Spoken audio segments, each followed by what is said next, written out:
اعوذ باللہ من الشیطان الرجیم بسم اللہ الرحمن الرحیم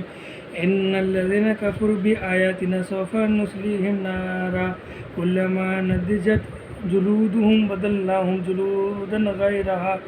غیرہا لیذوقوا العذاب ان اللہ کان عزیزا حکیما۔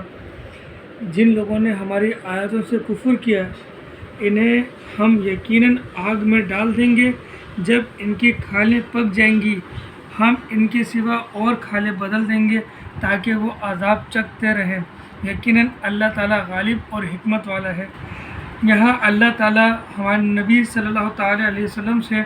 مخاطب ہو کر کہہ رہے ہیں کہ جن لوگوں نے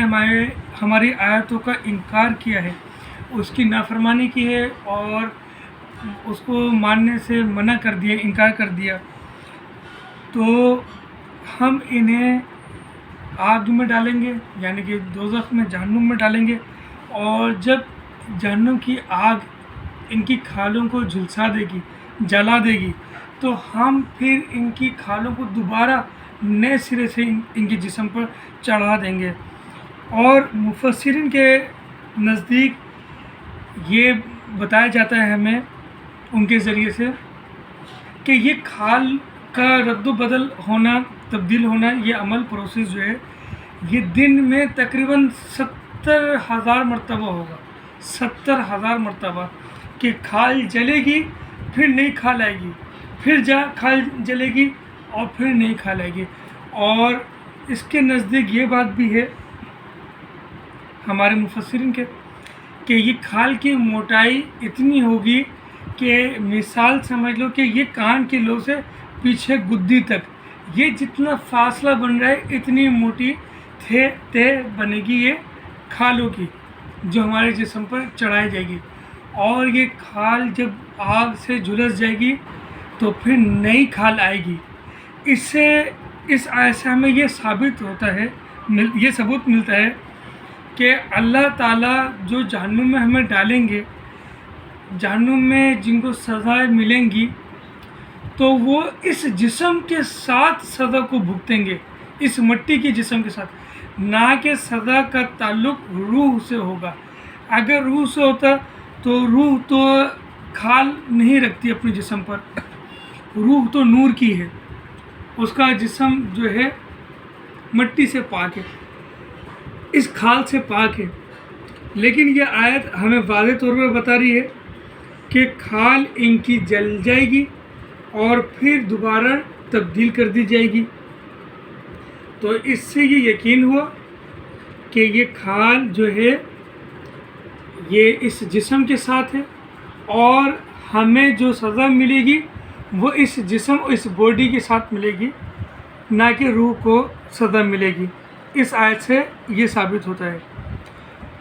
اور جو لوگ ایمان لائے اور شائستہ عمل کیے، ہم عنقریب انہیں ان جنتوں میں لے جائیں گے جن کے نیچے نہریں بہہ رہی ہیں، جن میں وہ ہمیشہ ہمیشہ رہیں گے۔ ان کے لیے وہاں صاف ستھری بیوی ہوں گی، اور ہم انہیں گھنی چھاؤں اور پوری راحت میں لے جائیں گے۔